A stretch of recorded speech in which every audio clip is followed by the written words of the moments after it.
आज आपण पाहणार आहोत की तारा राणी या नेमक्या कुठल्या धर्माच्या होत्या आणि तारा राणींच्या विषयी जे जैन मुनीने एक वक्तव्य केलेलं आहे ते वक्तव्य कितपत सत्य आहे आणि ते वक्तव्य काय आहे प्रथम आपण तो व्हिडिओ पाहूया।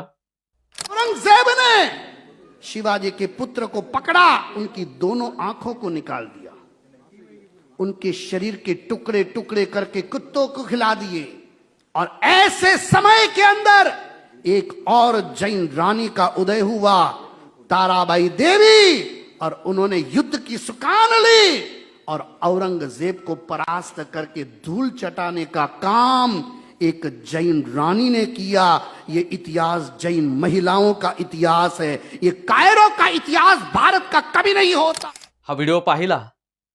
आता इतिहासाकडे आपण वळूया, कारण मराठ्यांचा इतिहास एवढा शौर्याचा आहे की प्रत्येक व्यक्तीला, कुठल्याही धर्मातला व्यक्ती असेल, त्याला वाटतं की या मराठ्यांच्या इतिहासामध्ये आपलं कुठेतरी नाव असावं, पण इतिहास खोटा ठरवून नावं घातली जात नाहीत। ते शौर्याचा, ताकदीचा आणि बलाढ्य इतिहास हा मराठा साम्राज्याचा आहे। तर तारा राणी मुळात नेमक्या कोण होत्या हे जाणून घेणं आता गरजेचं वाटतं आहे, कारण तारा राणींचा इतिहास लोकांच्या समोर पाहिजे तेवढा नाही आहे। पण तारा राणींची जी काही सिरियल आली त्याच्यानंतर लोकांच्या घराघरापर्यंत तारा राणी पोहोचल्या। तारा राणी महासाहेब जर बघितलं तर या हंबीरराव मोहिते यांच्या कन्या होत्या। हंबीरराव मोहिते आता कोण, तर हंबीरराव मोहिते हे संपूर्ण महाराष्ट्राला माहिती आहेत। मराठा साम्राज्यातील छत्रपती शिवरायांच्या स्वराज्याचे ते सरसेनापती होते। सरसेनापती होते, त्याचबरोबर छत्रपती शिवरायांचे ते मेहुणे होते।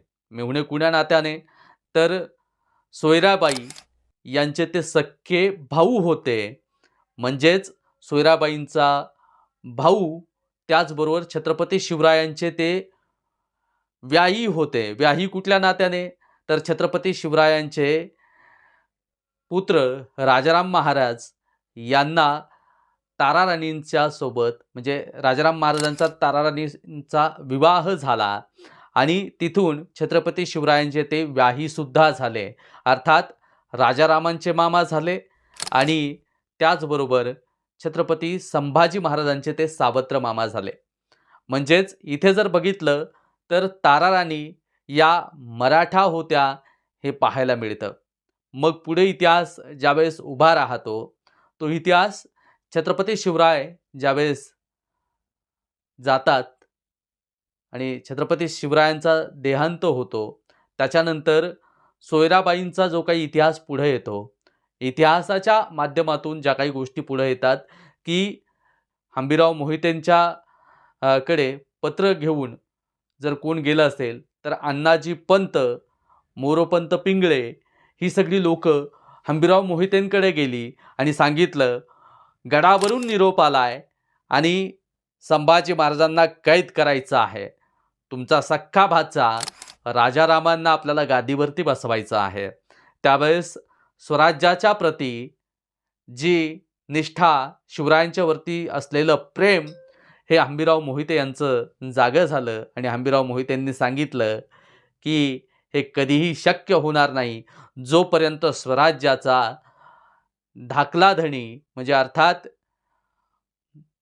माझा मोठा भाचा जोपर्यंत आहे तोपर्यंत गादीवर बसण्याचा मान माझ्या संभाजीराजांचा आहे।